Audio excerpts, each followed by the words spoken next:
Today, I'm excited to welcome two amazing guests who are key figures in organizing one of Santa Barbara's most captivating events, the Summer Solstice Celebration and Parade. This event, celebrating its 50th anniversary, was born from the passion of our local community and truly captures the essence of our town.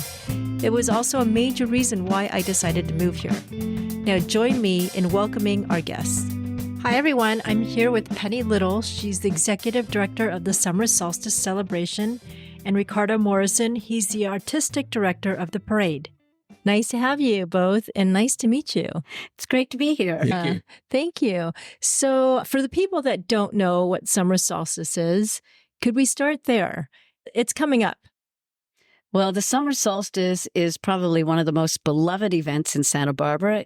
This year it is 50 years old. Mm-hmm. It's coming up this June 21st through 23rd. And approximately 90,000 to 100,000 people come to see the parade and attend the festival, which is 3 days. It's Friday, the 21st, Saturday, the 22nd, and Sunday, the 23rd. The parade itself is at noon on Saturday.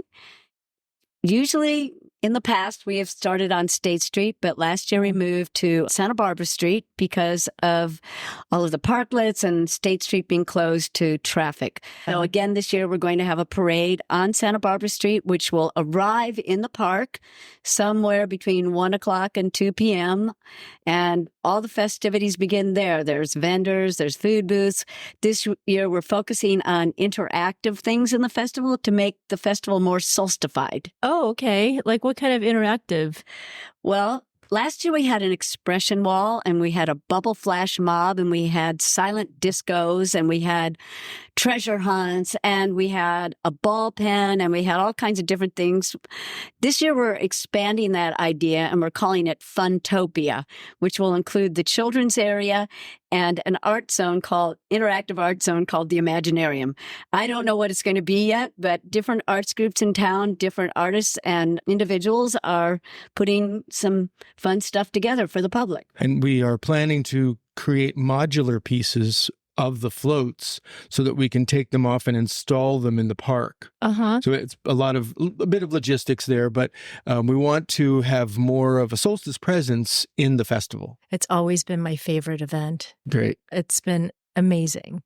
Yeah, it's a celebration of people. Yes. And art and life. I mean, and we bring joy to all those people. That's our job. That's our business, is bringing joy and creativity and inspiring people. And that's the best part. Everybody is so friendly and creative and expressive. And to me, it seems like they've let go of all of their fears.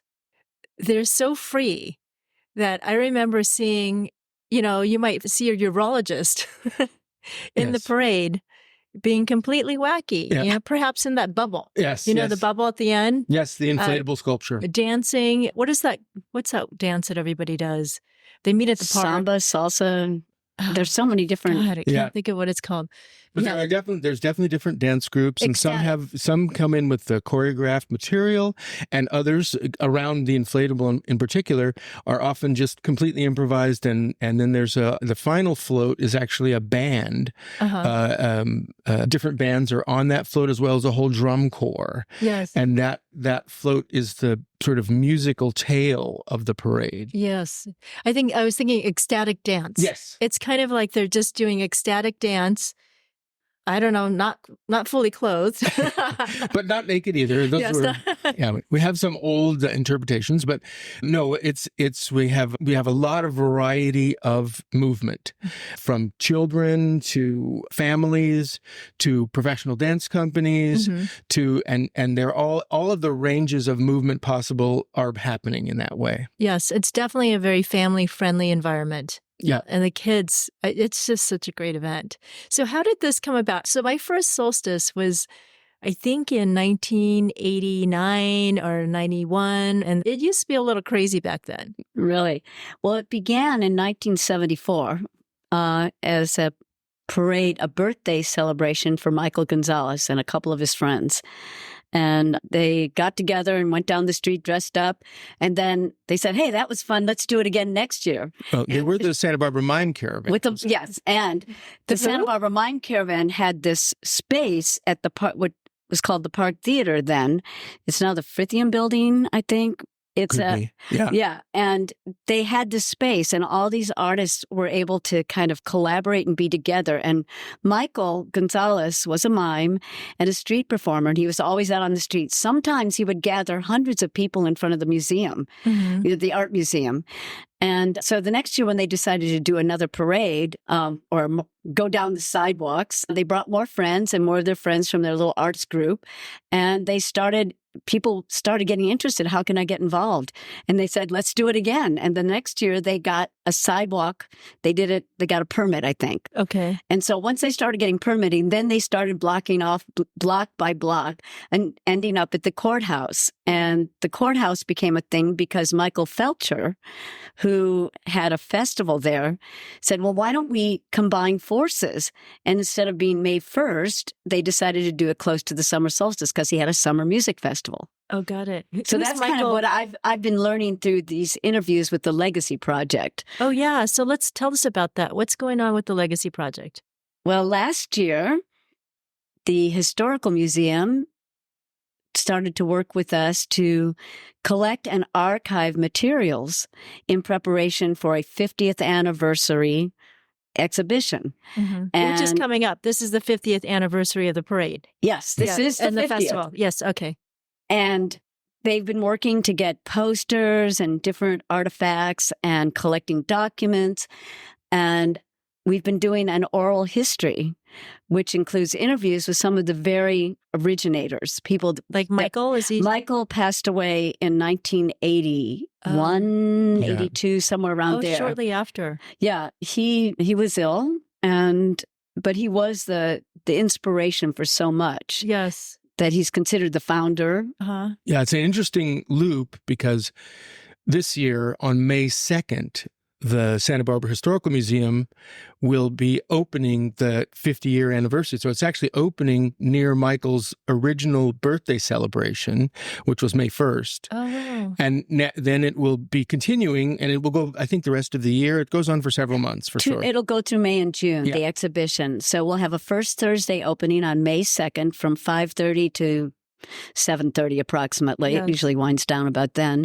There'll be music. There'll be food, there'll be fun, there'll be solstification of that event too, because a lot of solstice people will be coming. They have some of the giant puppets that were made by Anne Cheverfee. They have all of our posters, including this year's. They have masks, they have the oral history and a video done by our board president, Justin Gunn.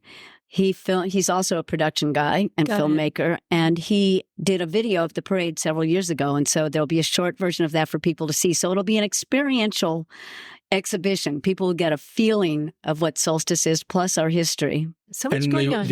So the other thing is that we have a workshop where we create all of the things for the parade, and that's at the Community Arts Workshop, which is at Garden in Ortega, which is where your partner went to. And that is right around the corner from the museum. So people were invited to check out the history and then come by and check out the reality. Oh, that'd be great. Because we will open that May 1st. Okay. Or we'll be starting opening it. Yeah, that'd be really fun. Speaking of the workshop, so how does that work? Because I always wanted to get involved in in making one of the floats. So who gets involved with that? Do people team up with their friends and they say, hey, let's do this float? Is it project by project? It's all of the above. Yes. Sometimes a family will come in or a group will come in. They'll have a concept, and then we have materials there, wheels. So the whole thing is a human-powered parade. So there's no motors, but we do have caster wheels and lumber, and also various donated materials. Another thing that can happen is there's like a little almost like a fallacy that the parade is made by these people. Well, it's made by anyone that comes in the gates. So people could come of the workshop. So people are invited to come and visit the workshop and just see what we're doing, and then they can participate in it. So they could come in. not really know what they're doing, find something that's a little inspiring, or maybe just volunteer and help paint something or sew something. And then they're invited to be more and more in the parade if they so desire. So it's a completely community open event, open to any kinds of groups. Mm-hmm. Our primary thing, going back to the origination, when they got the permit from the city was a little concerned that it might become a protest. So they gave us one of our most important rules, which is no words or recognizable symbols. Okay. So we have to do everything abstracted. Uh-huh. And so it's about creativity. It's not about politics, but it's not about overt demonstration. Uh-huh. So the theater group might come in. One group came in and they were riding on big oil derricks. So once again, it's a statement. It has something political, but it's artistic and it's theatrical. Mm-hmm. And that's what we're aiming at, is the celebration of creativity. So let's go back, because I don't know if a lot of people understand that what the Solstice Parade is. It's all man-powered.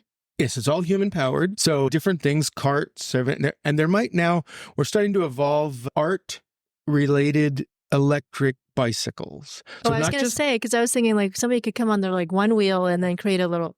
Yes, something around, but it can't just be on a one wheel. It's got to somehow be costumed. So, for example, Justin Gunn also has a couple of these, what he calls small art cars. They're electric bicycles, but one looks like a bunny rabbit. It's completely disguised. Yeah. One looks like a rocket. Uh-huh. One looks like a Surrey. So is he that guy that has that rocket? Yes, that's him? Justin. Yeah. That's the so one. funny. It's silver, right? Yes. Oh, that's him? Yeah. Okay, that's so funny. So we're looking at that, but basically we're open, and of course it can be. I think we're a unique parade in that because it was started by a mime troupe. We actually have individual performers. Yes. Solo artists who put on a mask and a costume, and then they moved one of our former mask makers, Hawthorne Hammett. She's been doing that for years. And then other people are invited to, they of course have to register. Okay, because some people used to just jump into the parade mid-parade. Yes, some people might even be sitting very close to you who did that. But that was a long time ago. Oh, you can't do that anymore? No, it's a liability. Two things. It's a liability issue. And realize we are a nonprofit group and we are looking to pay. We have a small paid staff. Mm-hmm. And so any money that's paid in goes to support the organization, which is primarily artists and other people who use this as a 2-month gig job. Okay. Yeah. The interesting thing about that is we have this staff of experts who teach the participants how to do this. It's called celebration arts. Mm-hmm. And so we have mask makers, giant puppet makers, people who have construction skills, how to build something light but big and impressive, and puppets, floats, and all of these resources are available to the public. What a great thing to do. It's totally people-powered, which is part of the amazing, it's community-based, people-powered, and it's green. Yes. Okay. Yes. We try to repurpose and recycle materials, find new uses for things. Uh-huh. A lot of the magic happens that way. Uh-huh. And what a great thing to do with your kids, that if they want to learn art, just show up on Saturdays and they can have their art day. Oh, yeah. So learning construction even, and going beyond just regular art. There's an open invitation to the entire community to come by, sign a waiver. Then they can volunteer for a bit and just help someone to be paper macheing or even just visit and walk around and just see what's there and see what is inspiring. Mm-hmm. And then you're right.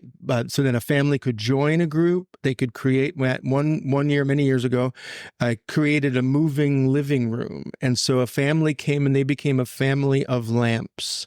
Okay. They put lamp shades on and they were walking down the street. So you don't have to think like you have an idea when you come there. Mm-hmm. You can come with an idea, but you might get an idea, or it might just be fun to participate with another group. So how do the floats? Do people just show up and they just start talking to each other and say, "Hey, let's do this," or they show up as a group? I mean, how do you determine what's going to be in the parade? Well, everyone who comes to the workshop, and there are sometimes floats which are made outside of the workshop, and then they hopefully tell me about it, and I include them into the lineup. So it happens in actually all the ways you just mentioned. So, for example, La Boheme or Mariano Silva, they're professional dance groups. One is Brazilian and one is local here in town. I mean, he's also local. And they come with a formed idea, and they usually get an artist to help sculpt the platform, and then they put speakers on it, and then they have a choreographed dance routine, and then they build an experience for. I mean, right now they're looking for dancers, and people pay a fee, and then they get the costume, and and they're like kind of separate groups. Other times, like there's a family that comes in and they have the brother as a DJ, and so they make a float out of that, and then they get somewhere between 50 and 60 participants to be dancers in it. And then there's World Dance for Humanity. They're a really great group. They always have free workshops for people, and they create a whole dance ensemble. And then, again, it can be a single performer. Single person comes in and wants to make just a mask or a puppet. And so that's what Penny was saying, is that we don't make it for you. Yes. You come in with some kind of an idea, or maybe develop an idea. And within the workshop, between our staff people and other collaborators, we come together and brainstorm on how we could make something like that appear. And where do you guys get the materials? All over. As she mentioned, do they have to bring it, or are there some materials there? Again, we supply a fair amount of materials. We have a lot of lumber that we save every year, wheels and things like that. And then we also we're kind of like a stopgap donation place for bigger things than art from scrap. Okay. So we end up filling an entire trailer filled with, I can't even tell you what it would be, because it just appears. Like this year, somebody's donating a horse. Yes. Okay. So or costumes or material or paint or things like that. One thing we haven't talked about is the Junior Artist Program. Which it started, I think, in 2001, 2002. 2002. It was actually a memorial mentorship program that began in honor of Jethro. And he had passed away. And so there was a fund that was started back then. And so over the last several years, it has grown. And we have Claudia Bratton, who heads that up. And students can get honorariums up to $500, depending on the level of their participation. They get to work with one of the artists, several of the artists sometimes, and it's totally hands-on. And another way that families and youth can get involved. A lot of times we have multi-generational groups in the workshop where you'll have the family, the children, the grandparents. Yes. You know, I mean, it's an amazing experience. It's not just teaching. It's learning teamwork and collaboration and how to take your vision from your imagination into reality, which I think is a really big life skill. Oh, yeah. I mean, is it possible if I showed up and I see the horse and then I have an idea and we're like, oh, can I use the horse? Yes. If no one else grabbed it.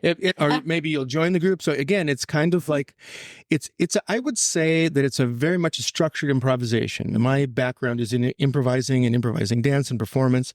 So the people who arrive set the tone of what we're doing.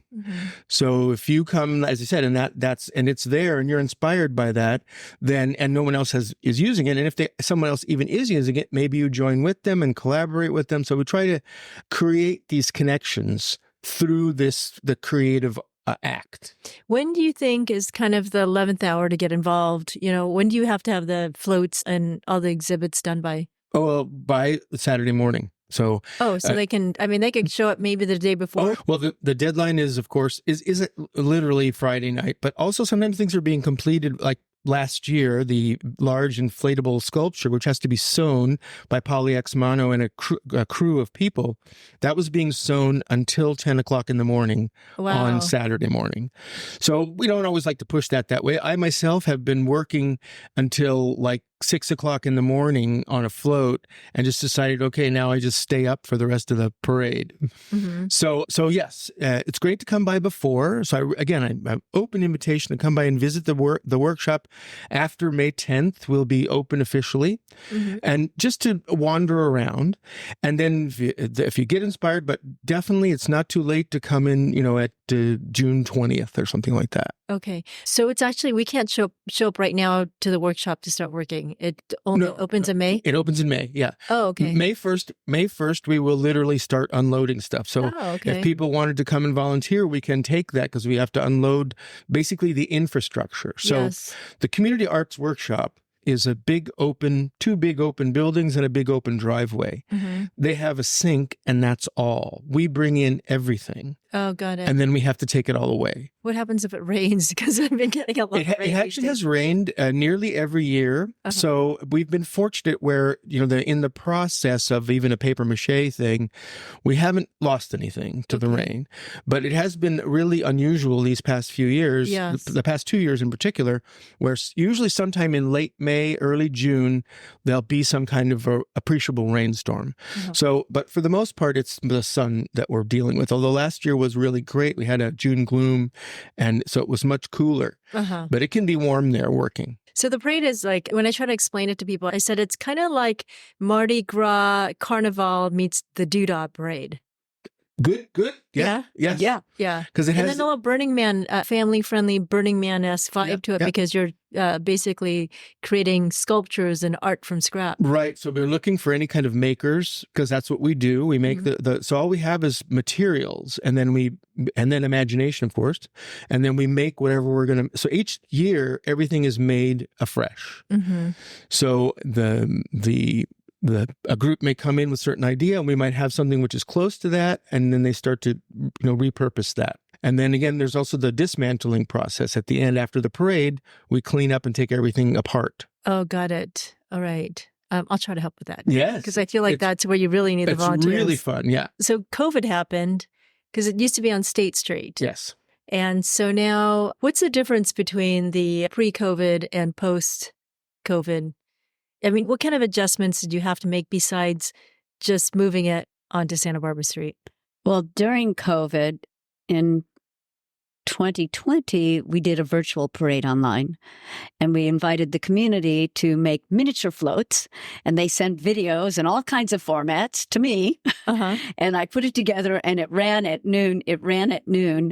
On the Saturday of the solstice. And then the following year, they did some other kinds of things. Yeah, we had SBTV came and they filmed people at the workshop, individual groups. Okay. And then we also, inspired by Mardi Gras, on that year, they had a thing they called Yardi Gras, where artists came and decorated houses. So we also created installation projects throughout Santa Barbara. Oh, okay. And then that was filmed. Yeah. So that's all so on YouTube, there are 2 videos, 2020 and 2021.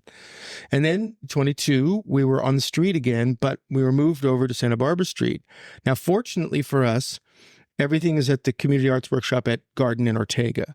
So we just have to roll right out on Ortega. So on one level, it's easier because we're right there.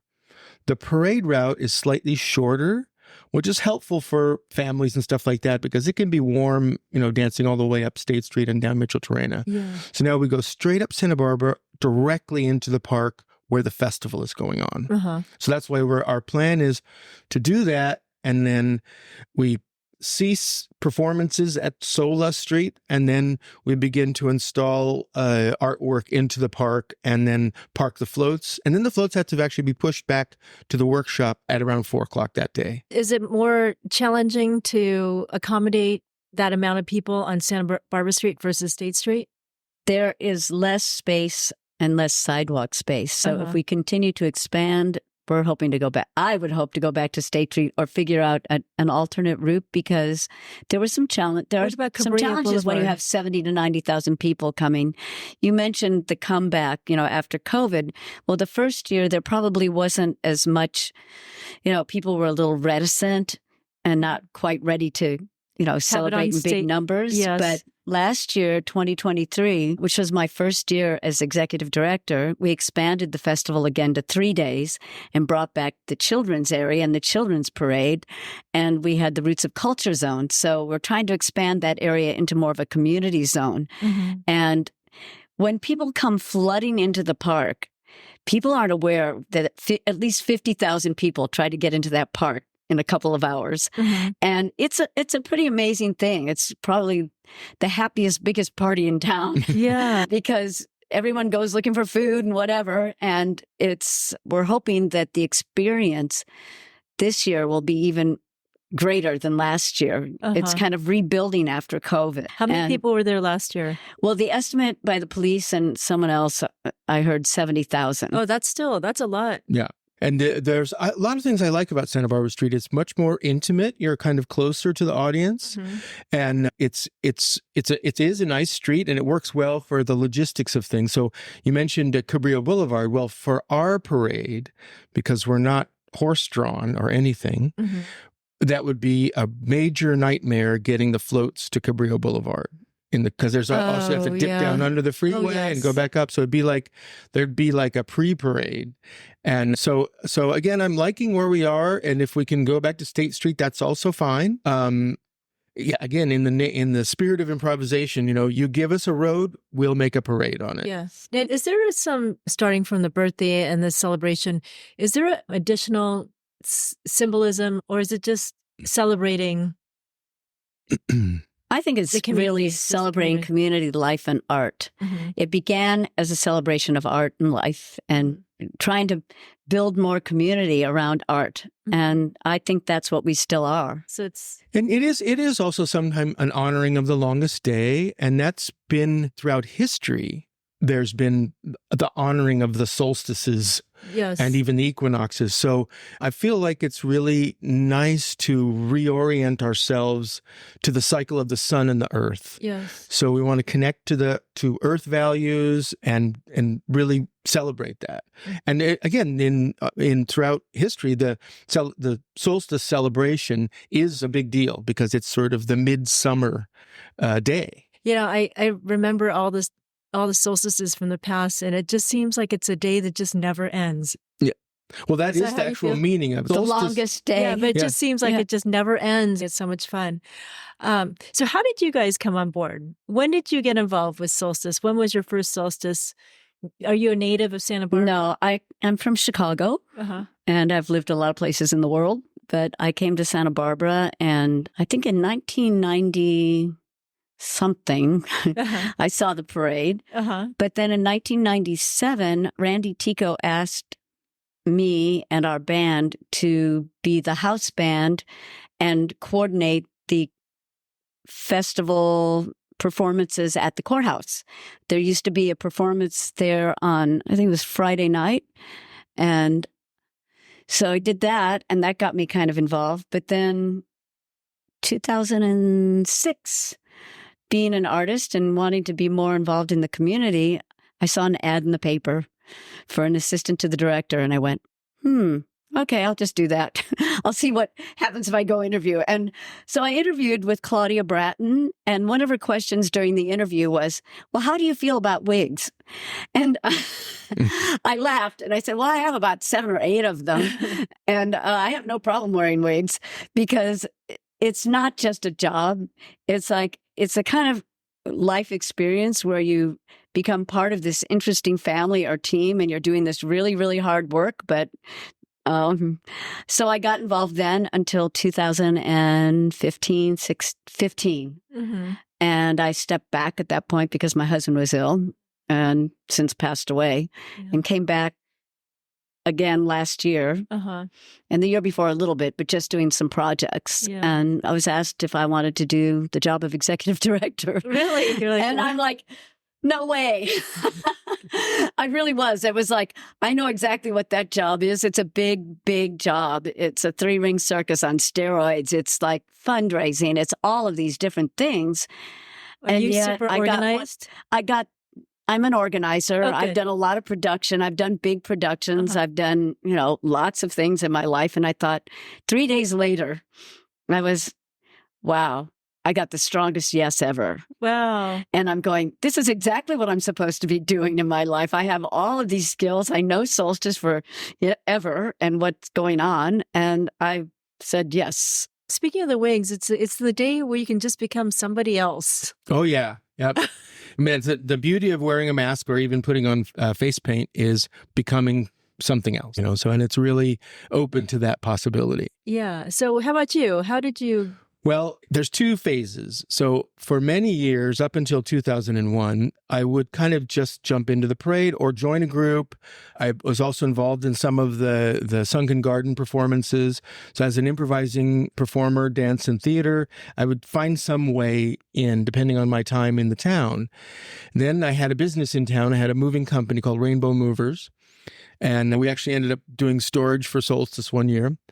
And then in 2001, I was more traveling and doing different dance. And I was passing through Santa Barbara and was offered a job as a workshop assistant. Wait, where were you living? Where did you come from? I'm from Van Nuys originally, LA, but I was living in Santa Barbara. I was living in Santa Barbara, but at the time I was more transient. Okay. So I was traveling sometimes to Europe and sometimes to to teaching this form called contact improvisation and other stuff. So in between things, I'm in Santa Barbara and I need money, and I'm offered this job. Claudia Bratton was the executive director, and as a workshop assistant. So I have some skills building, also as a furniture mover, and I have movement skills as well as in dancing. So then I joined in the team, and then it just evolved where I was the workshop assistant, then I was the technical director, and then I became the artistic director. And then I've been that since, again, 2004 or something like that. So 20 years as the artistic director. Yeah. And it's the same thing. It's a it sort of stresses all of my skill sets and beyond. So I'm kind of a logistics manager. I was just going to look at our storage trailers.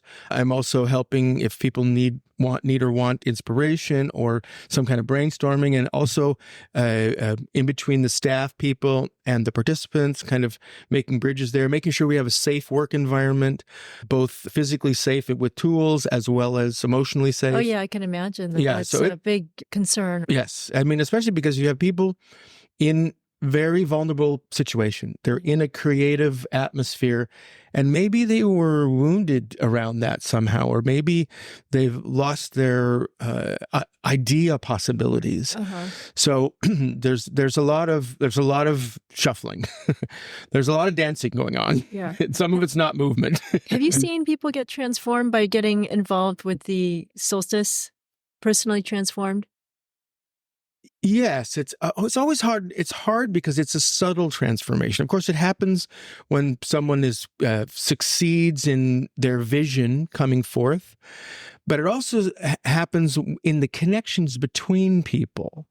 Like maybe the child was not as comfortable with their parents, but they're goofing around more, and so then they're okay. Or maybe it even causes a little extra tension. So it's a revved up time of year. Mm-hmm. Yeah. It's also, there are people, we have some homeless people, Barry, who came in and we helped him out. I think there was a laptop bought for him. He's now a housed person, and he's still helping out in the workshop. He still does stuff around there. Yeah.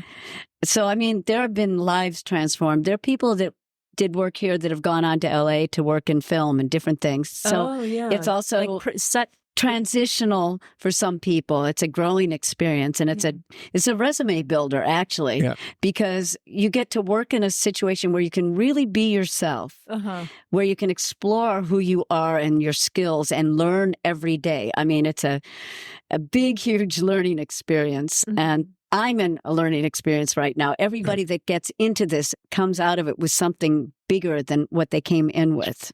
Yeah. What a great thing. I mean, so you probably know a lot of creative people in town. But the other thing is, I was just wondering, do you feel like there's like more creative people here in Santa Barbara than... It just seems like there's so many creatives here. I actually, again, my underlying intention with working with the Solstice Parade and Workshop is we're actually all creative people. It's just given the opportunity. Or once again, maybe someone said, oh, you can't draw or you can't dance, and that kind of cut you off. So I feel like of course, I want as many artists as we can have there, but you don't have to call yourself an artist to be there. Yes. You don't have to call yourself a dancer to dance there. It's this really space to not only be yourself, but it doesn't have to be perfect. Yes. The lines don't have to be perfect. Maybe you're older now, and so you move differently or slower. Maybe you need to be in a chair and move up the street. So we try to make space for all of that. There's a large diversity in demographics, age groups. I mean, that's the beauty of it all, that everybody's there celebrating together. So we have a couple things coming up. See, we have the opening May 2nd at the Historical Museum. It's at Santa Barbara and De La Guerra. Before that, we have the Pascucci Bartender Night, and we're going to reveal to the public this year's T-shirt and poster. And then we'll be at Earth Day with the posters and T-shirts. And then... Is that Pascucci on State Street? State Street, yeah. Okay. It's in the 500 block. And that's April 24th from 5:30 to 9:30, kind of loosely. Okay. And all of the proceeds from the bar and tips go to support Summer Solstice. Okay. We're also planning a June 20th art crawl the Thursday before. We got this Tobes Fund for Performing Arts grant. And one of the requirements of the grant is that those honorariums go to people who are performers and bring theatrics to the parade, and that on the Thursday before solstice, they get to do a rehearsal. Oh, great. In front of a business on State Street. And so we're getting different businesses to be part of it, just like a First Thursday passport almost. Yeah. But it's the Thursday before solstice, June 20th. It's going to be this art crawl. Different places are involved. They'll be doing $10 sandwiches at one of the barbecue places. They'll do 20% off at another. So you can go and eat and drink and be merry along State Street. There'll be dancers in front of or performers in front of some of the businesses. What a great day. Yeah, so it's kind of a pre-solstice event. Yeah. It's a way to spread out, because, of course, the parade will be on Santa Barbara Street on Saturday. But in the days before, there may be little solstice pop-up things on State Street. We definitely want to keep invigorating State Street with art and performance and other stuff, as well as, keep the parade where it is in the moment. Do you have a lot of volunteers, or is there a need for volunteers? Absolutely. We need all kinds of volunteers, everything from float pushers. We say, get the best workout of your life, right? Yeah. Bring your team in and you can have fun. You can get a T-shirt or a costume. And it's different every year, but you don't have to have a costume. But then there's the water bearers, people who bring water to the people in the parade. Then there's the gig workers in the festival. There's also going down to the workshop, and Ricardo can say a little bit more about that, because we do need volunteers down at the workshop. On some years, we've had as many as 2,000 people participating, and every person who's in the parade is a volunteer.